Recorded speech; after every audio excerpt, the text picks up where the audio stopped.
excited about this panel, Spotlight the Family Office Investing in Startups and Scale-Ups. To get it started, I would like every panelist to introduce yourself under 45 seconds, who you are, the family office that you represent. Do you invest in startups or scale-ups or both? And what sectors that you focus on? Hi, everyone. How are we? Thank you. See, we've got an excited room here. I love it. My name is Consuelo Vanderbilt Costin, and 3 months ago, we launched the House of Vanderbilt, which is our first Vanderbilt family office. Yes, round of applause. Thank you so much. I am an entrepreneur, and I've been a creative my whole life. We have specialized really, and I don't know if anyone in this room has seen The Gilded Age. Yes? So we do a lot in media. We've invested a lot into tech. We're moving into AI and robotics, and then moving on to education. So I'm very excited. Lots to come, and anyone who wants to learn more about what we're doing, we're a single family office. It's called houseofvanderbilt.com. So we're going into our 27 institutions around the country, and really, to me, it's about bringing the legacy of what my family was into the 21st century and being able to give back and do a lot of wonderful things in the world. Amazing. Brian McMahon, you heard from me. Very early stage investors. We've done about 266 investments. We invest all around the world. We take companies at their very earliest stage. So they might be doing 10 grand a month, 20 grand a month, sometimes pre-revenue, and everything is about getting them early and then keeping going with them. My name is Candice Beaumont. I am from Australia. I'm a former professional tennis player. And I now am CIO of a family office and run Solsano Group, which is the office for Sandro Solsano. He is the number 6 ranked billionaire in Central America. Sandro and I met back in summer Davos 10 years ago when we were both young global leaders of the World Economic Forum. And we invest in everything. We're an LP in funds. Sandro recently gave 100 scholarships to University of San Diego, and he's now joined their board of trustees. And we also do direct investments. We're closing on co-lead with something with Sam Altman right now in AI for healthcare, but we look at every sector from real estate to private equity, and we often invest as GPs. With our GPs, when we're an LP in their fund, we get co-investment law from the GPs. And I sit on the board of a few different SPACs and a few different NASDAQ companies as well. And great to be here. I'm so glad Anthony is doing more in Miami. I was encouraging him for years to come back to Miami from Dubai, and I'm delighted that he's really doing more and more in Miami. This is the best place to be. So thank you, Anthony, for coming to Miami from Dubai.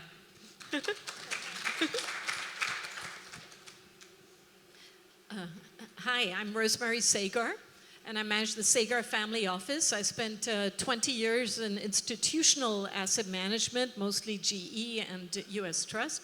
And for the last 20 plus years, I've been investing the cash flow from our family firm in India, a holding company for a law firm that's going to be 200 years old next year. And I'm investing into niche alternatives, including funds. And on the startup side, the best way to describe our investments is unique solutions to massive problems.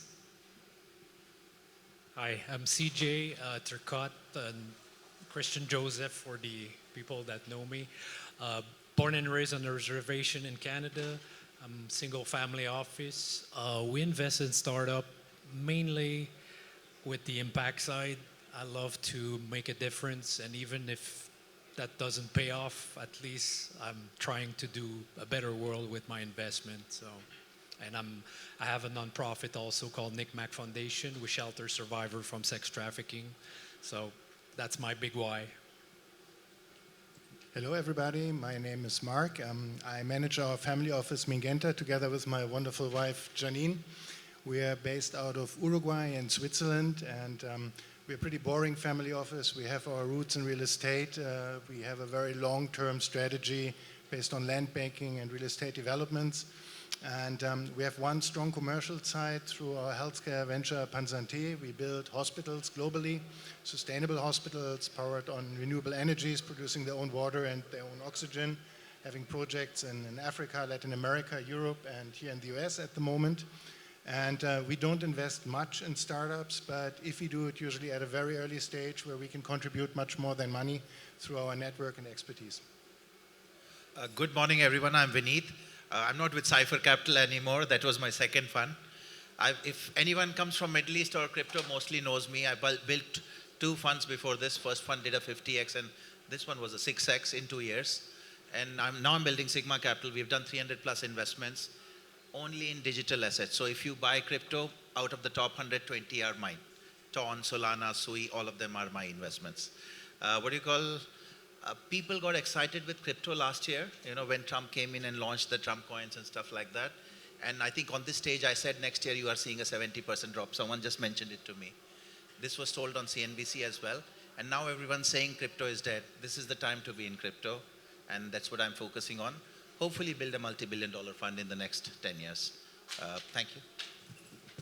Hi, Greg Downey with Perham Ventures. I want to say thank you to Anthony for hosting this event, and Irene, thank you for moderating the panel here. I got about 30 years of experience in early stage technology companies, predominantly in healthcare. Many of the companies I've been a part of, been blessed to be a part of a lot of venture-backed, private investment-backed companies that have been acquired or went public. I started my own company in 2010, really as a mini family office, but we would really put SWAT teams together in these early stage companies. Our mandate is we're looking for disruptive technologies that get to the root cause of major billion-dollar issues like autism, neurodegenerative, Parkinson's, Alzheimer's, cancer, and we're also very deep in the longevity space. We won't get involved with a company unless we know we can help them beyond the capital. I've done enough startups to know that you can burn through cash pretty quick. So as long as we can help them beyond the money, either launch them into the VA system, Japan, other markets, DoD, we'll get engaged. We do a $1 to $5 million check size, and then we syndicate it to about 20 to 30 family offices that we work with. Our returns are healthcare returns, so we're usually in and out in 3 to 5 years, and average multiple is 6 to 10x. We've had one go to 80, but that's the stuff that we're involved in. Thanks for having me. So I'll group questions based on your investment approach. So first, I would like to start with Rosemary. So and then Candice. That as you are the CIO for your family office, allocating your capital to ventures as part of the portfolio construction. So for this year, how much percentage that you allocate into ventures, and it would be great if you can break it down to early stage versus later stage. And how do you decide how much to allocate to GPs on funds versus direct? We have some older holdings in venture funds, but in terms of new money, we're really focusing on scaling the startups that we've already become investors in because they're just so damn exciting. So really, one of them's doing a Series A, another one's doing a Series B, so pretty early. But the reason we invested, can I go into it? It's a company that can create rain out of clear skies. It's not often you get an opportunity to potentially save the planet. So that's taking a lot of my attention. Candice? So we're fairly, we don't have any, unlike foundations and endowments, we don't have any set metrics of what we do every year. So it's more fluid, it's more opportunistic. So as we are presented opportunities and we find it interesting, we've been looking at seeding a few managers now, where we take a part of their GP and we put in a larger check. So that's something we've been looking at recently that's still of interest. And although Sandra likes to take a very outsized part of the GP, so the economics don't align with everyone. And and then look, we're evaluating different managers, and we're also looking at early stage. We've invested everywhere from pre-Series A. I think we were seed and Rappi. We're doing a Series A right now. We're closing actually this week with Retro Biosciences, which is co-lead with Sam Altman, which is using AI to kind of extend human life. And then we've invested later stage in some things. We're looking at potentially doing another round. We're already invested in Anthropic. We're looking at following on with another round in that. So we really kind of look everywhere from early stage to late stage. And there's not really any metric. And then a number of our investments are also driven by relationships. and people we get to know. And that's why, events like this are so great, because you get to know people and then you build a relationship. And obviously, so we kind of look at everything, yeah. And then Sandro he's publicly announced it. We're also, he was hosting in Davos. We hosted President Trump, and we're looking at doing a lot of investing in Venezuela now. And that's publicly announced he announced on CNBC, so I can say it. But yeah. Great, thank you. Next question, direct to. Sure. It's only because it's probably the only thing where we just went so crazy off script on that it's just worth pointing out because it's just very different. So first of all, as a family office, we've only invested in real estate before. That was all that had happened, like large towns, multifamily housing, everything else. And the family had never, ever taken in any investment from outside. It had always been done internally. It had always been done through the banks, just with leveraging what was being put into these places. But then the banks stopped lending. Then they had no leverage, they had no liquidity, and the interest rates went very high. So a lot of the things that we did just were no longer possible. And so a decision was made for a period of time, and it's not for or against real estate, it was just for us. A decision was made to stop investing in real estate whatsoever. So then we're like, well, so then what should we invest in? And at the time, we looked at venture capital funds, and we looked at the returns that were coming through, and just in our case, we struggled with those, and we thought to ourselves, well, who's our favorite investor in the world? And that's Warren Buffett in Berkshire Hathaway. We really liked the way that as Berkshire Hathaway grew, everybody who was a shareholder in Berkshire Hathaway grew with it. So we thought, let's invest in the first 200-300 companies ourselves. Let's put the pre-seed money into it ourselves, entirely early stage. Nothing on the late stage whatsoever. So some people would look at it as a very high risk profile, but we liked the fact that 15, 20 years ago, there was only 12, 13 unicorns in the world. Today, there's over 1,250, 1,500. It's highly probable that in 10 years' time, there will be 5,000 unicorns in the world. The biggest companies in the world, Microsoft, were like 200 million. Now we're looking at $1 trillion companies. So we went all in on that. Our final piece that we decided was, if we invested in Andreessen, for example, and we did their first fund, well, who's going to benefit from that? Andreessen are. And their second fund. Who's going to benefit from that? Well, the GP of Andreessen is. And the third and the fourth and the fifth, and then the $10 billion fund. So we thought, well, why don't we just put it all in ourselves and then move beyond that afterwards to a multifamily office and try and emulate what Warren Buffett is doing, which I think none of us really speak about enough. Thank you, Brian. Next, Mark. So for your family office, you talk about the different assets that you invest, and I know you also emphasize a lot on investing with for impact and legacy and sustainability, including some of the business that you talk about. Can you elaborate about your investment criteria and how do you measure impact? Well, for measuring impact, there are for sure a lot of indicators, and for our hospital and healthcare investments, we have some clear structures, basically since we work with governments there and apply to the government standards that we find in different countries. If you look into investments for startup companies, we are a small family office, so we have not a huge investment team or structure for that.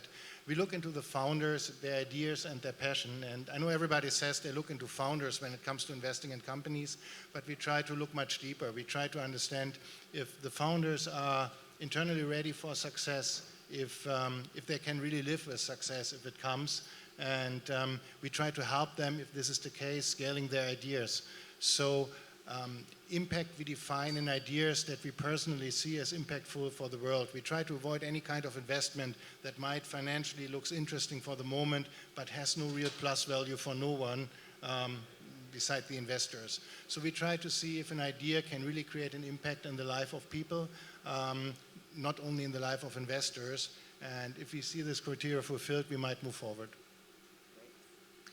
Since we talk about impact, and CJ, in your self-intro that you mentioned that you want to invest for impact, even at the expense of no return, can you share with us either a recent example that you closed a deal with such, or what you're looking for, so that the founders here can approach you with what you're looking for? Okay, so a great example of that. we just invested in a biofuel company that produce like fuel from cabbage grow here in the U.S. So you know that all the farmer in U.S. had hard time to make a living, and with the, I will not drop names, but there's big corporation that sell chemicals and everything, and that's not good for Earth. That's, I'm gonna say Mother Earth because I'm Native American Indian, and we just invest in that company to help them to succeed, but I'm pretty sure we're gonna be bought by a large corporation and they're gonna shelf it, but that's not my goal, but at the end of the day, that's a possibility. We also did some research and investment on a massive, how do you say, sorry, it's a water turbine, so create electricity on native land, sovereign land across the US, and we're helping the community to have less expensive energy for their tribe and sovereign, but also for the data center, Native American data center, and also, yeah, well, I'm just targeting project like that, so I'm trying to help my community, but at the same time, low-income people. Amazing. Let's shift gears a little bit. Vinit, you talk about invest over 300 plus digital assets. How do you tell, what kind of signal that you look for to tell which ones are hype or scam versus real gem? So you want to know the secret sauce, huh? Of course. 4 years of my experience on the stage. Okay, guys, it's very easy. Digital assets is nothing rocket science here, and this is what I've been meeting a lot of family offices and explaining to them. Suppose a founder comes to you and says, I want to build the next Facebook of the world, and has zero experience in coding or zero experience in tech, has not worked in Google, chances of him succeeding are low. Please understand, Zuckerberg was also one such guy in Harvard who had no such experience, but he got lucky, and then when numbers came in, people invested in him. So when you are investing in any digital assets is not magic coin also. When you invest in an equity of a company, you invest in the future revenue of that company. Tomorrow, Binance does $100 million of revenue. It goes to the owner who is CZ. Tokens is nothing but ownership of process. The core work of Binance is to trade tokens, and the trading fees goes in a token known as BNB. So when you buy BNB, today it does $1 billion of volume. BNB is worth $1,000. Tomorrow when it does $100 billion of volume, which is technically the whole stock markets of the world combined, token price will go up. So you're buying the process of a company. Now understand, there are people behind it, there are founders behind it, there's money behind it. There are investors who have invested behind it. A16Z type of companies, Sequoia type of companies invest in it. You need to understand what token utility is. Those all are critical, market dynamics are critical, but the most important founder is founder. Does he have the capability or capacity to build something great? Everyone wants to be a billionaire, but no one wants to work for it. And no one has the capability to do that. So I look at founders very critically, and that's how we find out great things. And in 5 minutes, you'll figure out. Awesome. So next, Consuelo. Consuelo. So you represent one of the most recognized families in United States, and you mentioned about your approach about revitalizing, modernize the investment approach for the family. And I know you emphasize a lot about cross-border and culture. Can you share with us your unique investment philosophy? So, thank you so much. That's a great question. And I mean this in a really lovely way, I'm a historian, and I'm very proud of the family that I come from. I think that, as we know, history repeats itself, but history can also be forgotten. So the 27 institutions inside of my family, whether you're looking at Fisher Island, where we are, whether we look at the Biltmore Estates, Blenheim, there are so many different aspects of my family that people don't remember, that people are forgetting. And so what was most important for my family was to maintain and carry on the legacy to the 21st century. And what does that really look like? And who are we today? My family's always been very private. So we live in a little bit of a dichotomy of like, do you talk about it, don't you talk about it, right? It's different from the Rockefellers. in that, I said, look, it's really important that when I cross through Grand Central, and there's 700,000 people that are walking through that every day, what are you seeing? What are you remembering? What do you know? And a lot of the amazing women in my family, such as like Gertrude Vanderbilt, who started the Whitney, people don't know that. People don't remember that. So I'm like, if I'm able to literally pull my family together, we've invested an enormous amount into technology. As I said, media and the stories around of everything that we do and we are about is going to be able to maintain and cross borders to the next century. And obviously all of our, Winston Churchill's our cousins. We work a lot in the UK as well. So it's an amazing gift to be able to share these stories, to build the legacy. And I've been a creative my whole life. So we're building a fashion accelerator for designers around the world, which is so important. For every initiative that we have, for everything that we're investing in, there will be a philanthropic component behind it. We're not building a 501c3. There's too many charities, and I'm sure we'll all agree this, there's too many people that need help in this world. Do they not? Who's in agreement? Yes, raise your hands. So we would like to really participate in helping. And so I come and I speak a lot in family offices. I want to learn what's out there. I want to see where we can be of help and where we can be of service. Thank you. Greg, you operate a venture studio model, and also you mentioned that you do syndications among other families for the deals, or the bigger size deals, which I see as a growing more and more popular approach. Can you share that approach besides just writing a check? How would that help startups to be more successful? Sure. So we have a kind of a unique process on how we do due diligence. We run people through a minimum of 90 days, heavy due diligence. We're meeting with them multiple times a week.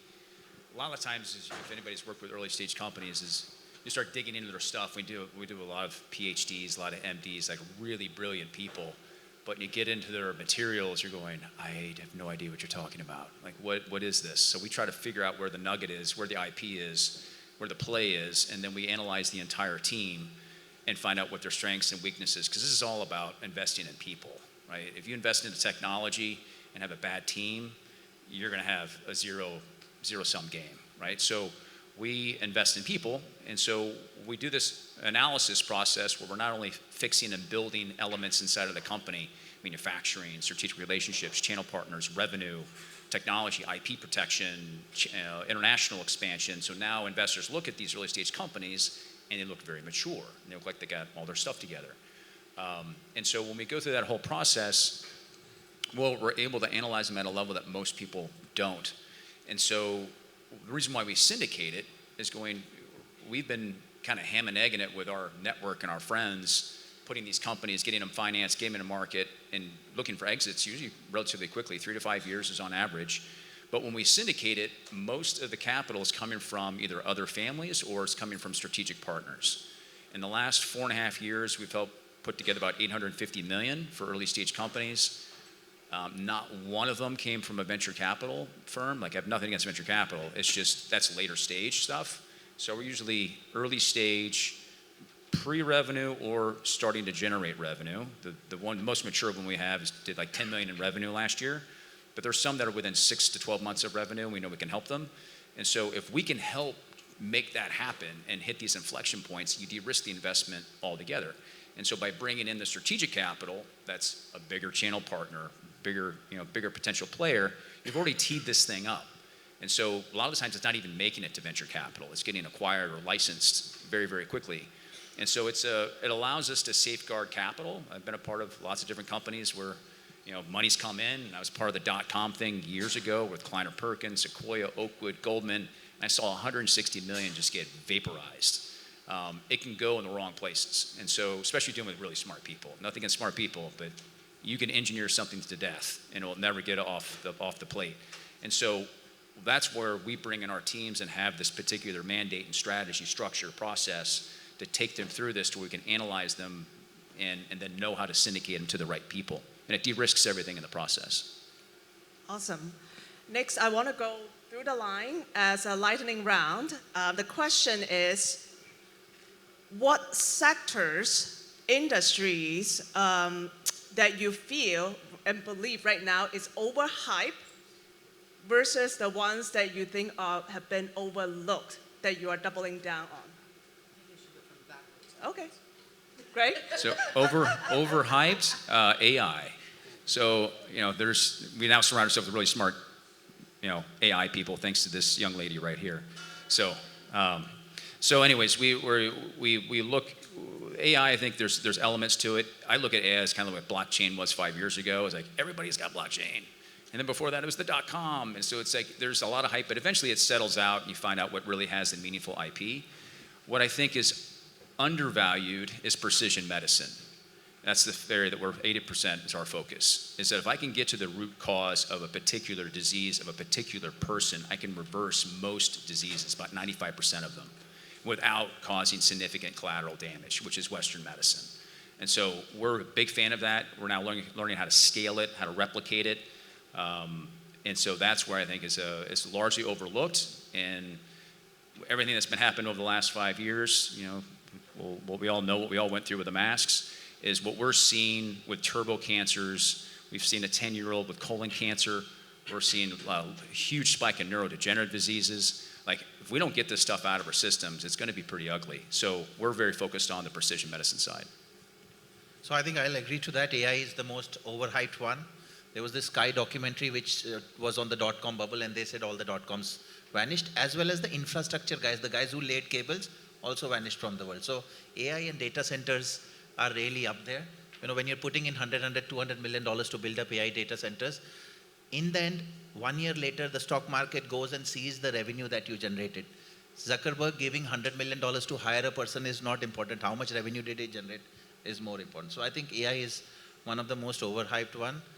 In the underhyped one, I would talk digital assets because I focus on that segment.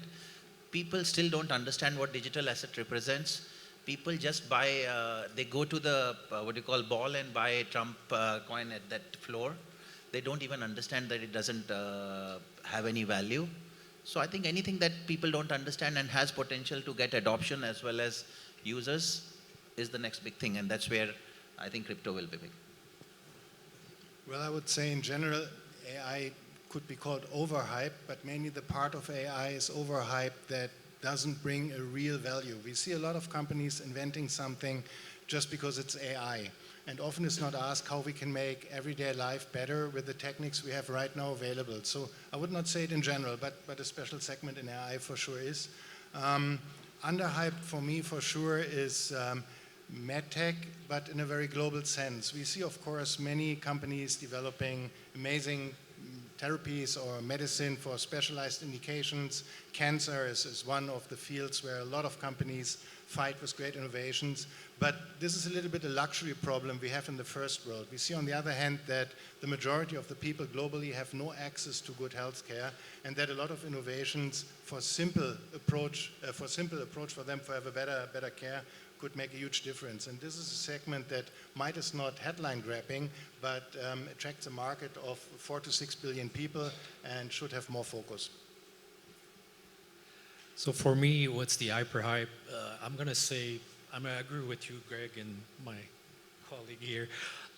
AI, but mainly data center. For me, the only people that does money in data center are the one who can secure the land and can secure the energy. So when you sell that land with the energy contract, you make a load of money. And on the other side, I like to say, like, green energy. I'm a big advocate of green energy, and there's not a lot of people working in that field. So I'm always looking for new project that can change a lot of people's lives. So it's hard to disagree with AI being overhyped. But on the positive side, what we get excited about is old technology given a new lease of growth thanks to AI and the application of AI. So we're invested in Thrive Biosciences, which does digital cell imaging, and they're going to be selling big-time data to the to drug development that's now using AI. That's the Rain company I mentioned. They're using old ionizing technology, which is like over 50 years old, but it was never scalable before AI, and now it is. So now it's become very cost effective. Then we're invested in an anti-AI startup which detects deepfakes using physics and not AI, because you can't fight AI with AI. It's self-learning. And those are a bunch of ex-military guys, including an acoustics expert, former anti-Russian submarine sonar expert. Sounds terrific, Rosemary. You always have you're always looking at interesting things. So we've known each other for years. You're terrific. So I agree. I mean, I think the consensus is AI is the most overhyped area. But I'll also say AI also gives opportunities. So it's similar to the dot-com days, whereby you have 99% of the companies are going to end up not making it, but the 1% that do are really going to end up changing the paradigm and changing the world and changing the way we think about things. So I think, AI also is going to give a lot of opportunities, whether that's to healthcare, and I think we've both been investing in companies where AI has got applications to healthcare, which are incredibly interesting and can really change the paradigm and extend human life. So I think we're going to see a lot of changes over the next 10, 20 years. And AI is going to drive those changes the same way as technology drove the changes over the last, 10 or 20 years. Okay, 3 things massively overhyped. And the first thing, absolutely everything that comes from Silicon Valley, 100% guaranteed to be overhyped. Number 2, absolutely everything that any VC will ever tell you is massively overhyped. And number 3, any VC or family offices telling you what's underhyped is probably overhyped as well. So we're all screwed. I will jump into the underhyped bandwagon just because it's kind of fun. I love international payment. I think international rails are going to be cool going forward. I love data. I think AI is really funny. Everybody keeps talking about AI, but the data it's built upon is so crotchety and broken, and it doesn't come from anywhere. It's just made up, and they're fixing the AI first. So I think that's really cool. And then the guys made some really interesting points on energy, longevity, and other things as well. But yeah, really what I'm saying is don't believe anything I tell you or anybody else here tells you, and you'll be fine. Really? And you're going to leave me with this? That's the ending? Goodbye and good night. 4 minutes left. That's it. We're done. All right. Rosemary, obviously, I love what you say. Totally agree with you. Have to disagree on the AI component. And I understand that everyone feels that it's overhyped. But being an artist and being a singer-songwriter my whole life, I was signed to a major label in the UK. I never believed, not in a million years, that an AI could take my song and actually regurgitate it and make it something that's meaningful. Terrifying. I always thought, well, you have to have a hormone, you have to have feelings, right? It's pretty close. I think someone also said you have a responsibility in AI to actually what you're feeding it and how you're feeding it. That I believe is the truth. Just saying. On something that I want my family office to absolutely be much more aware of is healthcare and dementia and Alzheimer's, and just so much funding that needs to go into this, and truly understanding. I mean, I've been in so many meetings where the healthcare, the caretakers aren't taken care of at all, and where they're left, and that is not okay for me at all. You know what I mean? So there's just a lot in the world, I think, that really we need to be much more aware, much more responsible, and for the people that have the means and that can, those are the people that should be doing it.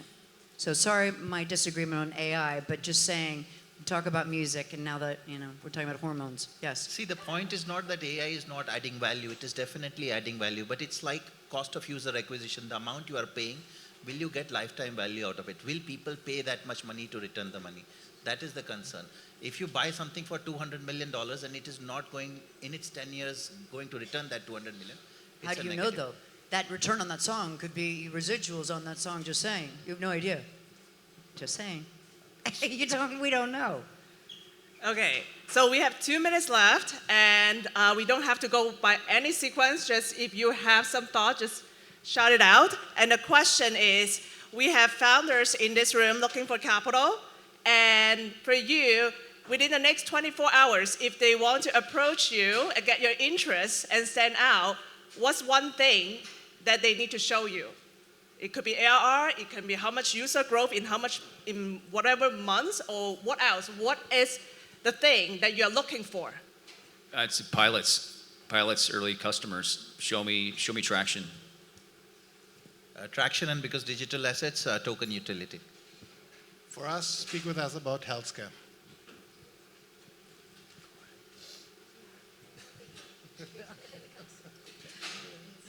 I'd say track record and the management team, because a good management team can accomplish things that a bad management team can't. So it all comes down to the management team.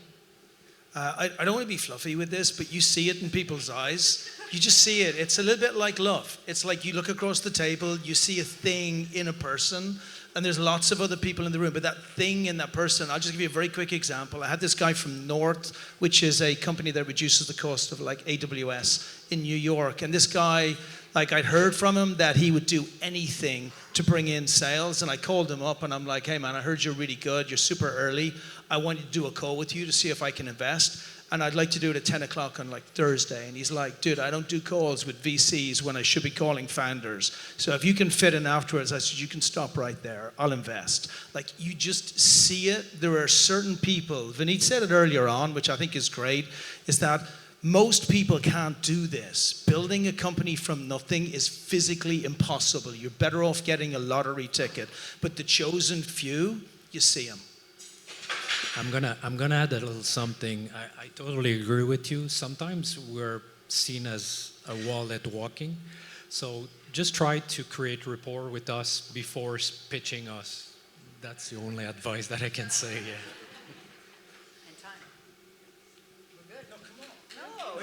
No, you keep leaving me at the end of the finale with your words. I agree with this. Person, it's feeling. And everyone in this room, unless you're married, I think he's opening for love, just saying. Sorry, I have a sick sense of humor. Yes, people, it's the interaction, right? You look at someone, do you have the strength? Do you have the charisma? Do you have the wherewithal? Because what we know more than anything, it's gonna hurt, it's gonna bleed, you're gonna fall, and you're gonna come back, right? Do you have all of those, the courage of your conviction, to be the greatest, to be the people that you want to be, supported and funding you? I have to say, Thank you so much. Thank you. Invested in a company. We just invested in a company where, the track record was impressive and everything. But what impressed us more than anything is the CEO and founder sold her house to put every last penny into this company and was not going to accept defeat of any kind. Thank you all for sharing your insight.